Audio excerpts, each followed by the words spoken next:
Jeet media network ಎಂದೆಂದಿಗೂ ನಿಮ್ಮೊಂದಿಗೆ. ವೀಕ್ಷಕರೇ ನಮಸ್ಕಾರ. ಜೀತ್ ಮೀಡಿಯಾ ನೆಟ್ವರ್ಕ್ ಯೂಟ್ಯೂಬ್ ವಾಹಿನಿಯ ವಿಶೇಷ ವಿಡಿಯೋ ನೋಡೋದಕ್ಕೆ ನಿಮಗೆಲ್ಲ ಸ್ವಾಗತ. ಮುಖ್ಯವಾದ ಕೆಲಸಕ್ಕೆ ಹೊರಡೋ ಮುನ್ನ ಹಣೆಗೆ ಇದನ್ನ ಹಚ್ಕೊಂಡ್ರೆ ಗೆಲುವು ಖಚಿತ ಅನ್ನೋ ಮಾಹಿತಿಯನ್ನ ಈ ವಿಡಿಯೋದಲ್ಲಿ ನಾವು ನಿಮಗೆ ತಿಳಿಸ್ಕೊಡ್ತಾ ಇದ್ದೀವಿ. ವಿಡಿಯೋಗೆ ಈಗಲೇ ಒಂದು ಲೈಕ್ ಕೊಟ್ಟು ವಿಡಿಯೋದ ಕೆಳಗಡೆ ಓಂ ನಮೋ ಭಗವತೆ ವಾಸುದೇವಾಯ ಅಂತ ಕಮೆಂಟ್ ಮಾಡೋದಕ್ಕೆ ಮರಿಬೇಡಿ. ಹಾಗೆಯೇ ವಿಡಿಯೋದ ಕೆಳಗಡೆ ಇರುವಂತಹ ಜಾಯಿನ್ ಬಟನ್ ಒತ್ತಿ, ಆಗ ನೀವು ಜೀತ್ ಮೀಡಿಯಾ ಚಾನೆಲ್ ಮೆಂಬರ್ ಆಗ್ತೀರಾ. ಅಂದರೆ ನೀವು ಮೆಂಬರ್ಗಳಿಗಿರುವಂತಹ ವಿಶೇಷ ವಿಡಿಯೋ ಮತ್ತು ಲೈವ್ ನೋಡಬಹುದು. ಕೇಸರಿಯು ರುಚಿಕರವಾದ ಅಡುಗೆಗೆ ಮಾತ್ರ ಬೇಕಾದಂತಹ ಮಸಾಲೆ ಮಾತ್ರ ಅಲ್ಲ, ಇದನ್ನ ಪೂಜೆಯಲ್ಲೂ ಕೂಡ ಬಳಕೆ ಮಾಡಬೇಕಾಗತ್ತೆ. ಅಷ್ಟೇ ಅಲ್ಲ, ಜ್ಯೋತಿಷ ಶಾಸ್ತ್ರದಲ್ಲಿ ಇದನ್ನ ಗುರುವಿಗೆ ಸಂಬಂಧಿಸಿದ ವಸ್ತು ಅಂತ ಪರಿಗಣಿಸಲಾಗುತ್ತೆ. ಇದರಿಂದ ಗುರುವಿನ ಶುಭ ಪರಿಣಾಮ ಹೆಚ್ಚಾಗುತ್ತೆ. ಆದರೆ ನಾವು ಶುಭ ಫಲ ಪಡೆಯುವುದಕ್ಕೆ ಕೇಸರಿಯನ್ನ ಯಾವ ರೀತಿ ಬಳಕೆ ಮಾಡಬಹುದು? ಕೇಸರಿಯನ್ನ ಸಾಮಾನ್ಯವಾಗಿ ಪುಡಿ ಅಥವಾ ನಾರಿನ ರೂಪದಲ್ಲಿ ಬಳಸಲಾಗುತ್ತೆ. ಕೇಸರಿಯನ್ನ ನೀರಿನಲ್ಲಿ ನೆನೆಸಿದ್ರೆ ಅದು ಪರಿಮಳ ಮತ್ತು ಬಣ್ಣವನ್ನ ನೀಡುತ್ತೆ. ಇನ್ನು ಗ್ರಹಗಳ ಬಗ್ಗೆ ಹೇಳೋದಾದ್ರೆ 9 ಗ್ರಹಗಳಲ್ಲಿ ಗುರುವನ್ನ ತುಂಬಾನೇ ಶುಭ ಗ್ರಹ ಅಂತ ಪರಿಗಣಿಸಲಾಗುತ್ತೆ. ಜಾತಕದಲ್ಲಿ ಗುರುಗ್ರಹದ ಸ್ಥಾನ ಮತ್ತು ಸಂಚಾರವು ನಮ್ಮ ಜೀವನದಲ್ಲಿ ವಿವಿಧ ರೀತಿಯ ಪರಿಣಾಮಗಳನ್ನು ಬೀರುತ್ತೆ.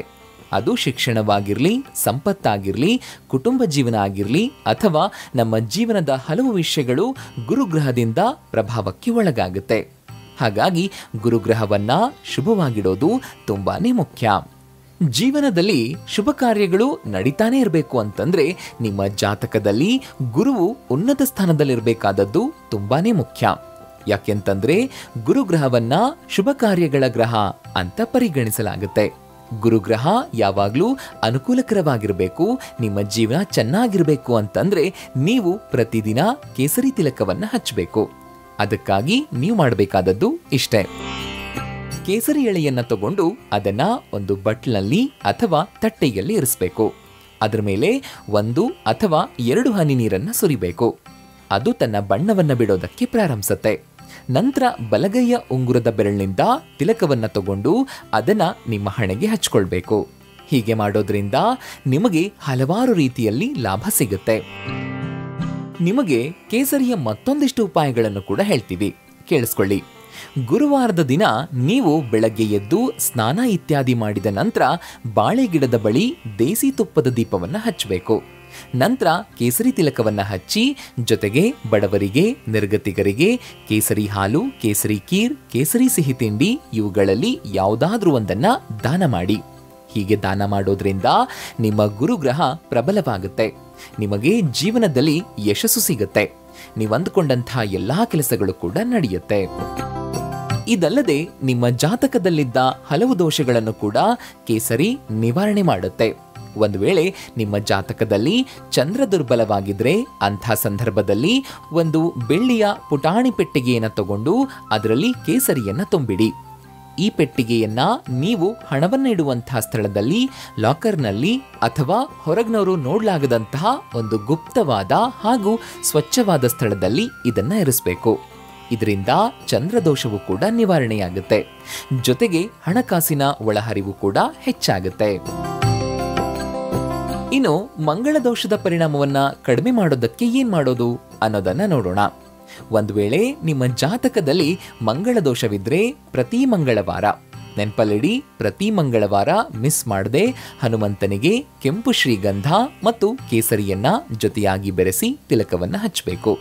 ಇದರಿಂದ ನಿಮ್ಮ ಎಲ್ಲಾ ತೊಂದರೆಗಳು ದೂರವಾಗುತ್ತವೆ. ಉತ್ತಮ ರೀತಿಯಲ್ಲಿ ಜೀವನ ಮಾಡೋದಕ್ಕೆ ಸಾಧ್ಯವಾಗುತ್ತೆ. ಶುಕ್ರನನ್ನ ಬಲಪಡಿಸಬಹುದು. ಮಹಿಳೆಯರು ಒಂದಷ್ಟು ನಿಯಮಗಳ ಪಾಲನೆ ಮಾಡಬಹುದು. ಒಂದು ವೇಳೆ ನಿಮ್ಮ ಜಾತಕದಲ್ಲಿ ಶುಕ್ರ ದುರ್ಬಲನಾಗಿದ್ರೆ ಕುಟುಂಬದಲ್ಲಿ ಪದೇ ಪದೇ ಜಗಳ, ಗಂಡನೊಂದಿಗೆ ಭಿನ್ನಾಭಿಪ್ರಾಯ ಉಂಟಾಗುವುದು ಸಾಮಾನ್ಯ. ಮಹಿಳೆಯರೇ, ನಿಮ್ಮ ಜಾತಕದಲ್ಲೂ ಕೂಡ ಈ ರೀತಿಯಾಗಿ ಆಗ್ತಾ ಇದೆ ಅಂತಂದ್ರೆ ನೀವು ಬಡವರಿಗೆ, ನಿರ್ಗತಿಕರಿಗೆ ಅಥವಾ ಯಾರಿಗಾದ್ರೂ ಅಗತ್ಯ ಇದ್ದವರಿಗೆ ಸೌಂದರ್ಯವರ್ಧಕಗಳ ಜೊತೆಗೆ ಕೇಸರಿ ಡಬ್ಬವನ್ನ ದಾನ ಮಾಡಿ. ಇದರಿಂದ ಶುಕ್ರ ಪ್ರಬಲನಾಗ್ತಾನೆ. ಇದಲ್ಲದೆ ನಕಾರಾತ್ಮಕತೆ ನಿಮ್ಮ ಮನೆಗೆ ಎಂದಿಗೂ ಪ್ರವೇಶ ಮಾಡಬಾರದು ಅಂತಂದ್ರೆ, ಹಾಗೇನೆ ಮನೆಯಲ್ಲಿ ಸಂತೋಷ ಮತ್ತು ಸಮೃದ್ಧಿ ಸದಾ ಉಳಿಯುವಂತೆ ಮಾಡಬೇಕು ಅಂತಂದ್ರೆ ನಿಮ್ಮ ಮನೆಯ ಮುಖ್ಯ ದ್ವಾರದ ಮೇಲೆ ಕೇಸರಿಯಿಂದ ಸ್ವಸ್ತಿಕವನ್ನ ಮಾಡೋದು ಮುಖ್ಯ. ಇದರಿಂದ ಲಕ್ಷ್ಮೀದೇವಿ ನಮ್ಮ ಮನೆಯಲ್ಲಿ ನೆಲೆಸ್ತಾಳೆ. ಅಷ್ಟೇ ಅಲ್ಲ, ನಿಮ್ಮ ಸಮಸ್ಯೆಗಳನ್ನ ದೂರ ಮಾಡ್ತಾಳೆ. ಲಕ್ಷ್ಮಿಯ ಆಶೀರ್ವಾದ ಸಿಕ್ಕರೆ ಮತ್ತಿನ್ನೇನು ಅಲ್ವಾ? ಮನೆಯಲ್ಲಿ ಹಣದ ಕೊರತೆ ಯಾವತ್ತೂ ಕಾಡೋದೇ ಇಲ್ಲ. ಕಷ್ಟಪಟ್ಟು ಕೆಲಸ ಮಾಡಿದ್ರು ನಿಮಗೆ ಹಣದ ಕೊರತೆ ಕಾಡ್ತಾ ಇದ್ರೆ ಅಥವಾ ಹಣ ಉಳಿಸೋಕೆ ಸಾಧ್ಯವಾಗ್ತಾ ಇಲ್ಲ ಅಂತ ಆದ್ರೆ ನೀವು ಈ ಒಂದು ಸಿಂಪಲ್ ಟಿಪ್ಸ್ನ ಟ್ರೈ ಮಾಡಿ. ಯಾವುದೇ ತಿಂಗಳ ಶುಕ್ಲ ಪಕ್ಷದ ಮೊದಲ ಗುರುವಾರ ಪೂಜೆ ಮಾಡಿ. ಇದರ ಜೊತೆಗೆ ಗುರು ಬೃಹಸ್ಪತಿ ಮತ್ತು ಮಾತೆ ಲಕ್ಷ್ಮಿಯನ್ನ ಧ್ಯಾನಿಸ್ತಾ ನಿಮ್ಮ ಹಣೆಯ ಮೇಲೆ ಕೇಸರಿ ತಿಲಕವನ್ನ ಹಚ್ಕೊಳ್ಬೇಕು. ಈ ಪರಿಹಾರವನ್ನ ನಿಯಮಿತವಾಗಿ ಮಾಡೋದ್ರಿಂದ ನಿಮಗೆ ಹೊಸ ಹೊಸ ಆದಾಯದ ಮೂಲಗಳು ತೆರೆಕೊಳ್ಳುತ್ತವೆ. ಇದರಿಂದ ನಿಧಾನವಾಗಿ ನಿಮ್ಮ ಆರ್ಥಿಕ ಸ್ಥಿತಿ ಸುಧಾರಿಸುತ್ತೆ. ನಿಮ್ಮ ಮನೆಯ ಮೇಲೆ ಅಥವಾ ನಿಮ್ಮ ಮೇಲೆ ಯಾರಾದರೂ ಮಾಟ ಮಂತ್ರ ಮಾಡಿದ್ದಾರೆ ಅಂತ ನಿಮಗನಿಸಿದ್ರೆ ಕೇಸರಿಯನ್ನ ಧೂಪದೊಂದಿಗೆ ಬೆರೆಸಿ ಧೂಪದ್ರವ್ಯವನ್ನ ತಯಾರಿಸಿ. ಅಷ್ಟೇ ಅಲ್ಲ, ಒಂದು ಗುರುವಾರದಿಂದ ಪ್ರಾರಂಭಿಸಿ ಮುಂದಿನ 21 ದಿನಗಳ ಕಾಲ ಮನೆಯಲ್ಲಿ ಈ ಧೂಪವನ್ನ ಹಚ್ಚಿಡಿ. ನಂತರ ಮನೆಗೆ ಇದರ ಹೊಗೆಯನ್ನ ಹರಡುವಂತೆ ಮಾಡಬೇಕು. ಹೀಗೆ ಮಾಡೋದ್ರಿಂದ ಮಾಟ ಮಂತ್ರದ ಪ್ರಭಾವವು ನಿವಾರಣೆಯಾಗುತ್ತೆ. ಅಷ್ಟೇ ಅಲ್ಲ, ಮನೆಯಲ್ಲಿ ಸಂತೋಷ ಮತ್ತು ಸಮೃದ್ಧಿ ಸದಾ ಉಳಿಯುತ್ತೆ. ಇದಲ್ಲದೆ ನಿಮ್ಮ ಜಾತಕದಲ್ಲಿ ಗುರುವು ಅಶುಭ ಸ್ಥಾನದಲ್ಲಿದ್ರೆ ಅಥವಾ ದುರ್ಬಲನಾಗಿದ್ರೆ ನಿಮ್ಮ ಹಣೆ, ಹೃದಯ ಮತ್ತು ಹೊಕ್ಕಳ ಮೇಲೆ ಕೇಸರಿ ತಿಲಕವನ್ನ ಹಚ್ಚಬೇಕು. ಶುಕ್ಲ ಪಕ್ಷದ ಗುರುವಾರದಿಂದ ಪ್ರಾರಂಭಿಸಿ ಇಡೀ ವರ್ಷ ಇದನ್ನ ಮಾಡಬೇಕು. ಗುರುವು ಪ್ರಬಲನಾಗ್ತಾನೆ, ಜೊತೆಗೆ ನಿಮಗೆ ಶುಭ ಫಲಿತಾಂಶಗಳನ್ನು ನೀಡ್ತಾನೆ. ನೀವು ಅಂದ್ಕೊಂಡಂತಹ ಕೆಲಸಗಳು ಕೂಡ ಈಡೇರುತ್ತವೆ. ಇನ್ನು ನಿಮ್ಮ ಆರ್ಥಿಕ ಸ್ಥಿತಿ ಬಲಗೊಳ್ಳಬೇಕು ಅಂತ ನೀವು ಬಯಸಿದ್ರೆ ಗುರುವಾರದ ದಿನ ಸ್ನಾನ ಮಾಡುವಾಗ ನೀರಿಗೆ 1 ಚಿಟಿಕೆ ಅರಿಶಿನವನ್ನ ಸೇರಿಸಿ ನಂತರ ಈ ನೀರಿನಿಂದ ಸ್ನಾನ ಮಾಡಿ.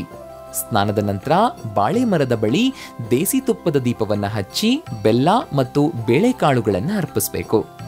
ಜೊತೆಗೆ ಕೇಸರಿ ತಿಲಕವನ್ನ ಹಚ್ಚಿ ಓಂ ನಮೋ ಭಗವತೆ ವಾಸುದೇವಾಯ ಅನ್ನೋ ಮಂತ್ರವನ್ನು ಕೂಡ ಜಪಿಸಬೇಕು.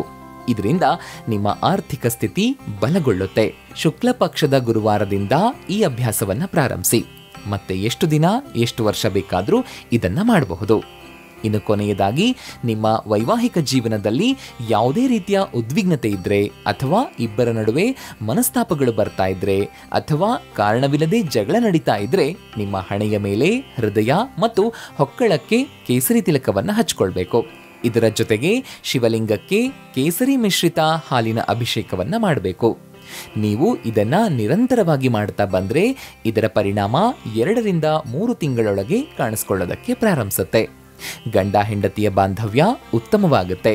ಇಬ್ಬರ ನಡುವೆ ಪ್ರೀತಿ ಹೆಚ್ಚಾಗುತ್ತೆ. ಇಷ್ಟು ಮಾಡಿ ನಿಮ್ಮ ಜೀವನ ಸುಖಮಯವಾಗಿರುತ್ತೆ. ವೀಕ್ಷಕರೇ, ನೋಡಿದ್ರಲ್ವಾ? ಮುಖ್ಯವಾದ ಕೆಲಸಕ್ಕೆ ಹೊರಡೋ ಮುನ್ನ ಹಣೆಗೆ ಇದನ್ನ ಹಚ್ಕೊಂಡ್ರೆ ಗೆಲುವು ಖಚಿತ ಅನ್ನೋ ಮಾಹಿತಿಯನ್ನ ತಿಳಿಸ್ಕೊಟ್ಟಂತಹ ಇವತ್ತಿನ ಈ ವಿಡಿಯೋ ನಿಮ್ಗೆ ಇಷ್ಟ ಆಗಿದೆ ಅಂತ ಭಾವಿಸ್ತೀನಿ. ಇಷ್ಟ ಆದ್ರೆ ಈಗಲೇ ಈ ವಿಡಿಯೋಗೆ ಒಂದು ಲೈಕ್ ಕೊಡಿ. ಅಷ್ಟೇ ಅಲ್ಲ, ನಿಮ್ಮ ಸ್ನೇಹಿತರಿಗೆ ಮತ್ತು ಸಂಬಂಧಿಕರಿಗೆ ಹಾಗೆಯೇ ನೆರೆಹೊರೆಯವರಿಗೆ ಶೇರ್ ಮಾಡೋದಕ್ಕೆ ಮರಿಬೇಡಿ. ಜಿತ್ ಮೀಡಿಯಾ ನೆಟ್ವರ್ಕ್ ಚಾನೆಲ್ನ ಸಬ್ಸ್ಕ್ರೈಬ್ ಆಗಿ. ಹಾಗೆಯೇ ನಮ್ಮ ವಿಡಿಯೋಗಳು ನಿಮ್ಗಿಷ್ಟ ಆದ್ರೆ ಈ ವಿಡಿಯೋದ ಕೆಳಗಡೆ ಇರುವಂತಹ ಬೆಲ್ ಐಕಾನ್ ಒತ್ತಿ ಆಲ್ ನೋಟಿಫಿಕೇಶನ್ ಒತ್ತಿ. ಹಾಗೆಯೇ ವಿಡಿಯೋದ ಕೆಳಗಡೆ ಇರುವಂತಹ ಥ್ಯಾಂಕ್ಸ್ ಮತ್ತು ಜಾಯಿನ್ ಬಟನ್ ಪ್ರೆಸ್ ಮಾಡಿ ನಮ್ಮ ಪ್ರಯತ್ನವನ್ನ ಬೆಂಬಲಿಸಿ. ಜಿತ್ ಮೀಡಿಯಾ ನೆಟ್ವರ್ಕ್ ಸಮಸ್ತ ವೀಕ್ಷಕರಿಗೆ ಮಾತೆ ಮಹಾಲಕ್ಷ್ಮಿಯ ಆಶೀರ್ವಾದ ಸದಾ ಇರಲಿ ಅಂತ ಕೇಳ್ತಾ ಇವತ್ತಿನ ಈ ವಿಡಿಯೋನ ಇಲ್ಲಿಗೆ ಮುಗಿಸ್ತಾ ಇದ್ದೀನಿ. ನಮಸ್ಕಾರ.